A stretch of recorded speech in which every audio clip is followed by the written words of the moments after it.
In the heart of the African savannah, nestled between rolling hills and dense forests, lay the land of Nuika. It was a place where the sun kissed the earth with golden rays, and the moon bathed the land in a silvery glow.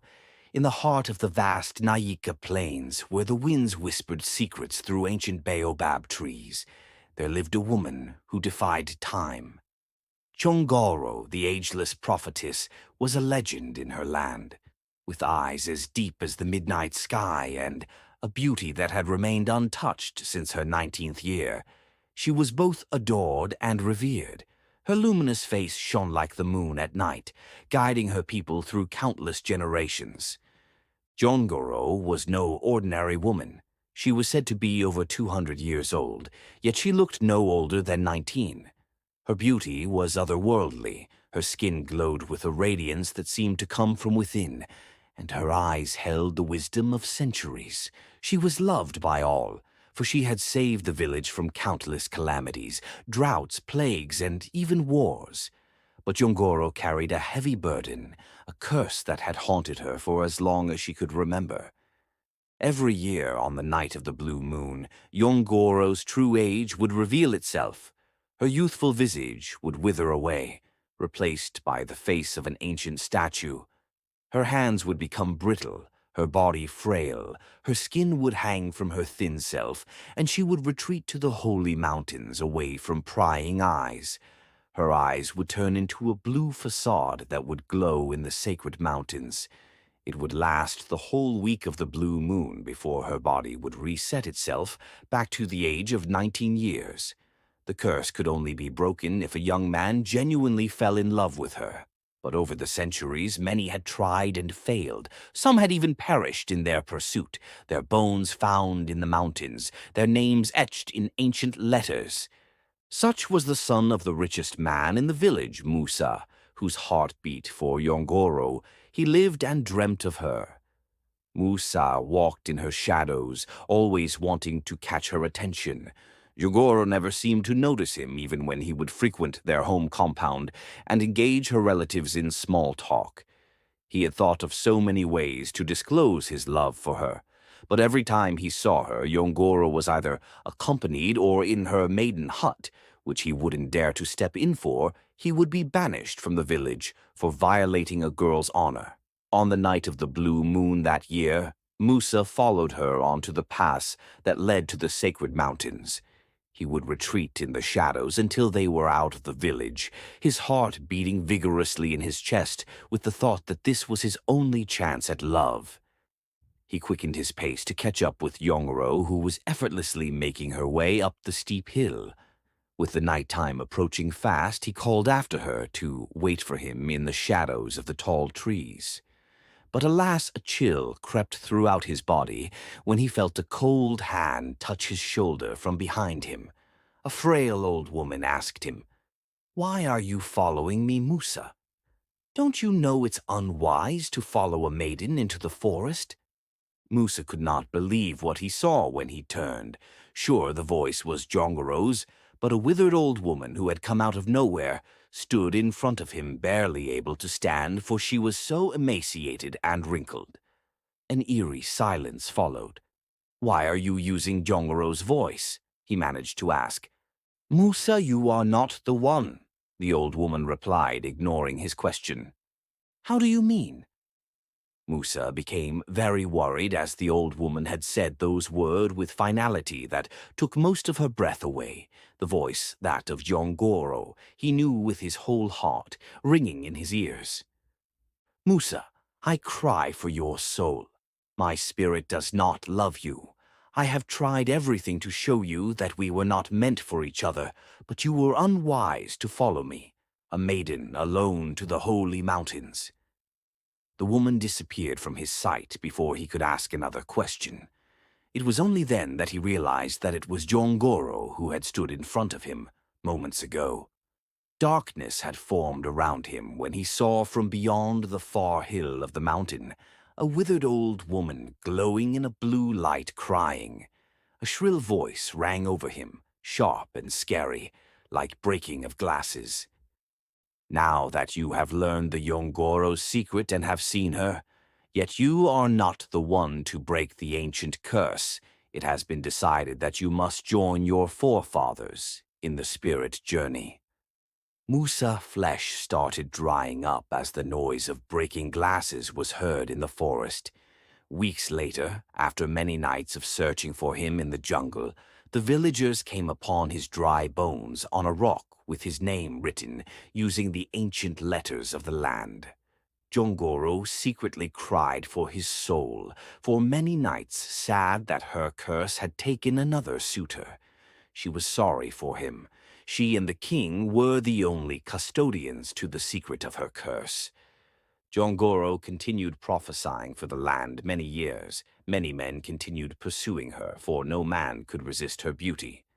As the land grew into a bustling town connected by the modern amenities and disruption of the fast life, Mutamaki, the king, a wise and just ruler, took notice of Jongoro.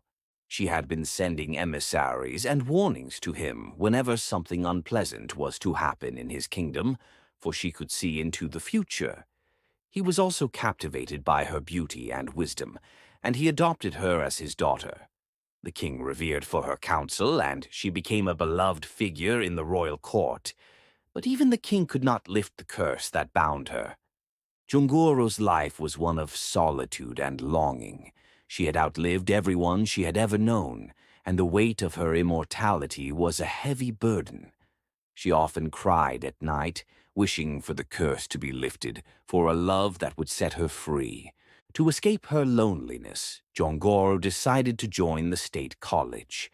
It was there that she met Stella and Jerry, two inseparable friends who quickly became her companions.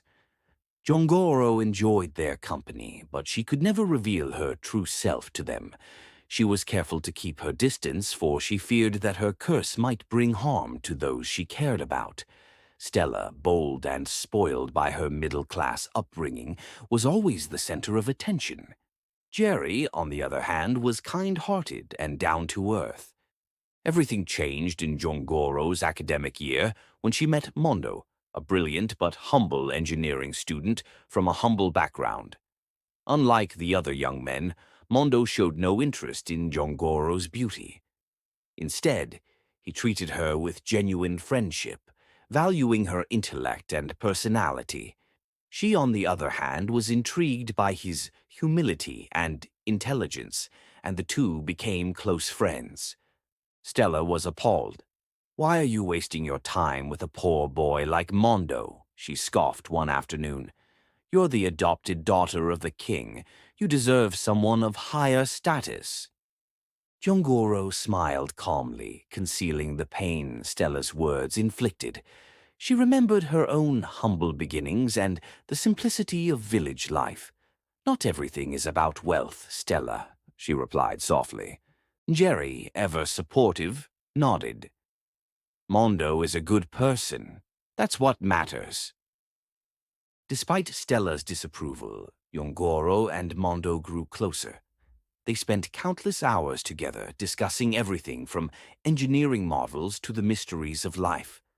Jongoro found herself drawn to him in a way she had never experienced before. For the first time in her long existence, her heart ached with longing. In secret, Stella had also fallen in love with Mondo. She saw Mondo, a brilliant student, as a ticket to a brighter future. She was used to getting things her own way, and Mondo was her target for now. He was the top student in the engineering department. She would pursue him when they met, but he never paid any attention to her admiration. Jongoro's closeness with Mondo made her fear for his life, for she knew that her curse could bring harm to anyone who got too close. What if he was not the chosen one? What if their spirits did not align to break the ancient curse? Would she be called a witch if he died? Everyone knew that they were always together. At night she would cry to sleep, agonizing for her love for him. She had never felt love before, and this young man had awoken passion in her she had longed for centuries. What if he didn't love her? She couldn't bear to see him dead like Musa and other suitors before. During the feast of the New Year, Jongoro invited her friends to the palace. She had never done that before, and everyone was amazed at the reclusive princess extending formal invitation to her friends. What they didn't know was that it was an excuse to be close with Mondo. It wasn't long before that everyone noticed the bond between the princess and Mondo. Back at the court, the king was faced with a dilemma. He had noticed the growing bond between Jongoro and Mondo, and he feared for their lives. He knew that Jongoro's curse could bring harm to anyone who pursued her, and he was torn between protecting his adopted daughter and allowing her to find true love. The king also had to deal with Stella, who had become increasingly jealous of Jongoro and Mondo's relationship. He had heard from the palace gossip that Stella was bad-mouthing them to the other students, and the king feared that her actions might provoke Jongoro's curse. He knew that if Jongoro became angry or jealous, the curse could strike, and Stella might not survive. The king, ever so wise, called his daughter aside. "My daughter," he said gravely, "you know the dangers of your curse. You must be careful." "I know, father," Jongoro whispered, her voice trembling, "but I think I'm in love." The king's eyes softened. "And what of Mondo? Does he feel the same?" "I don't know," she admitted. "He hasn't said anything, but I fear for his life. What if the curse harms him?" The king placed a reassuring hand on her shoulder.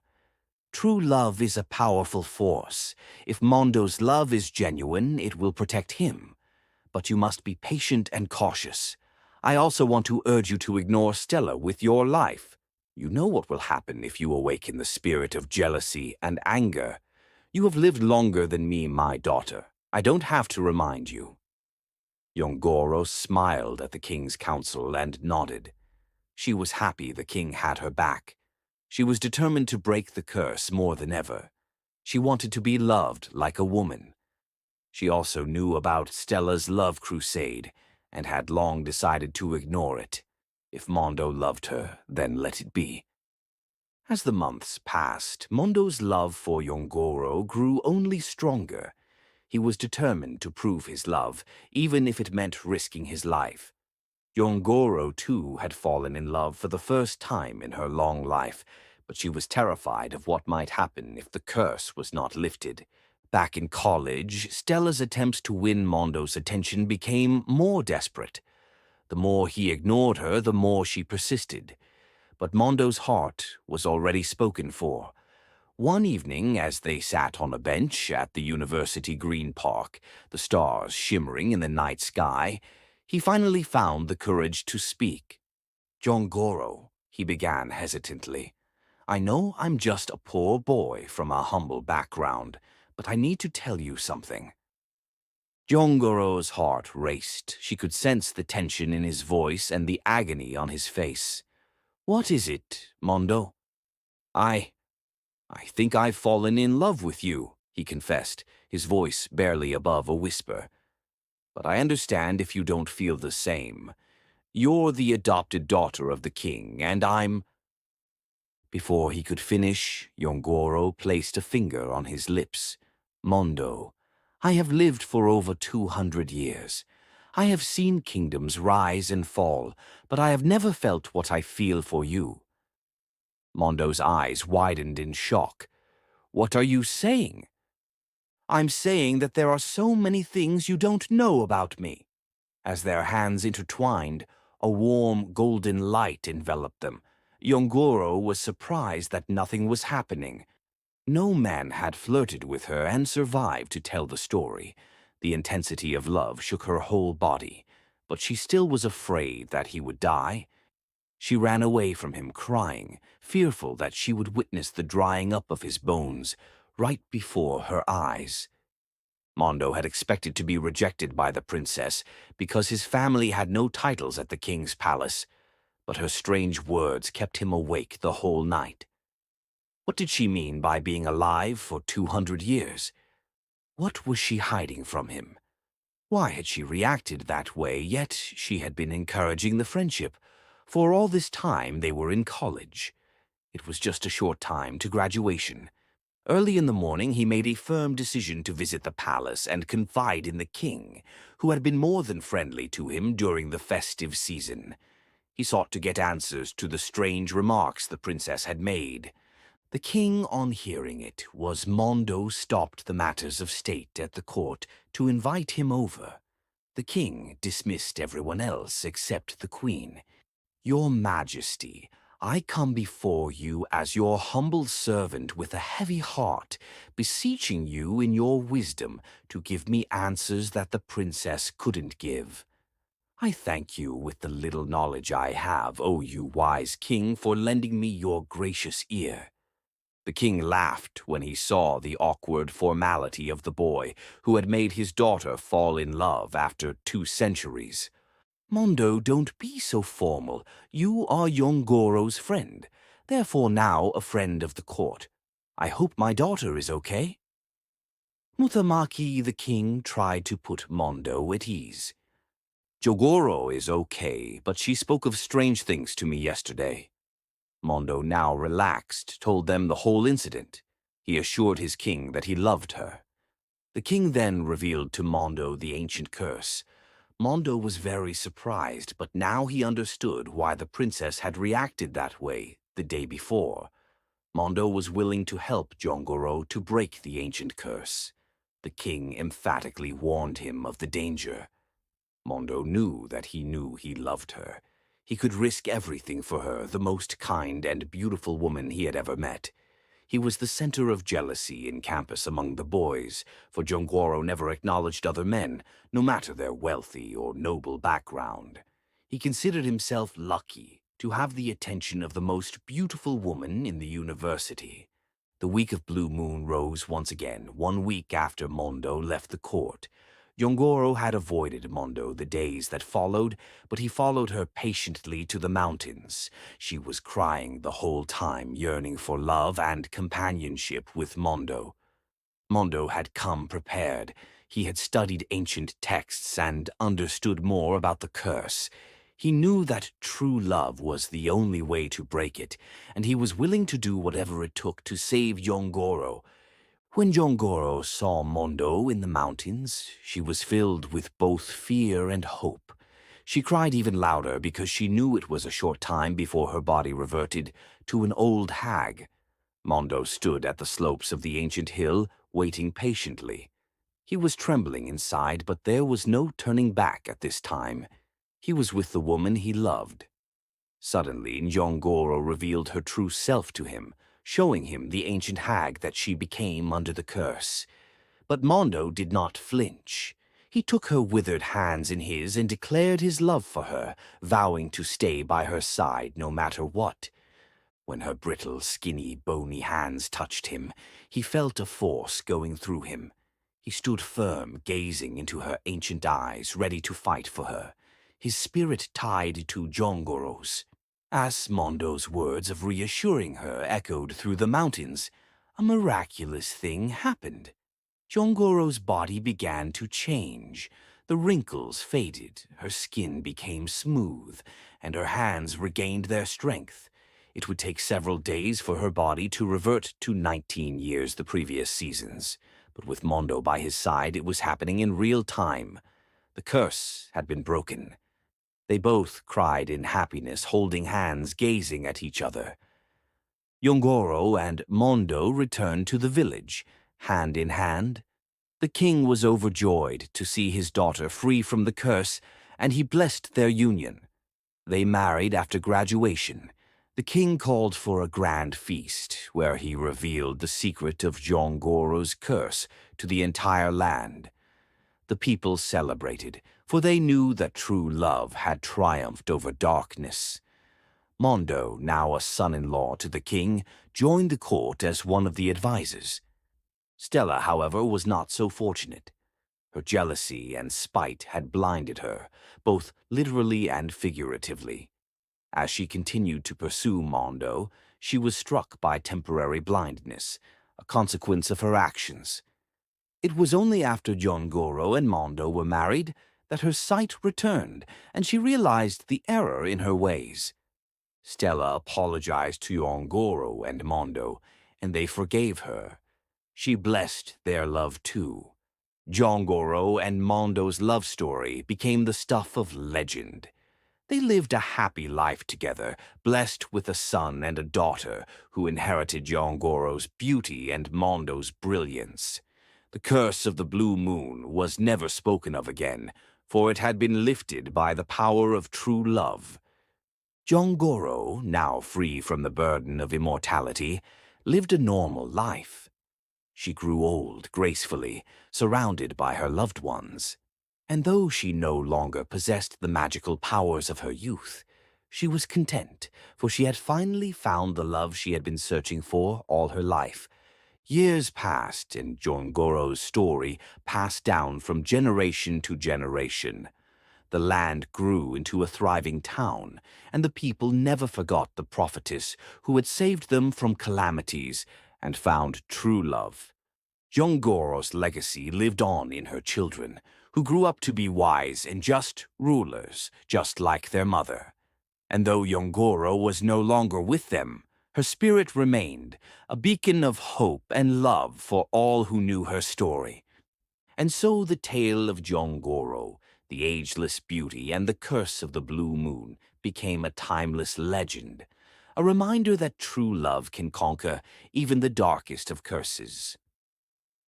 Thank you for watching, and don't forget to subscribe to this channel and like the video and share with your friends.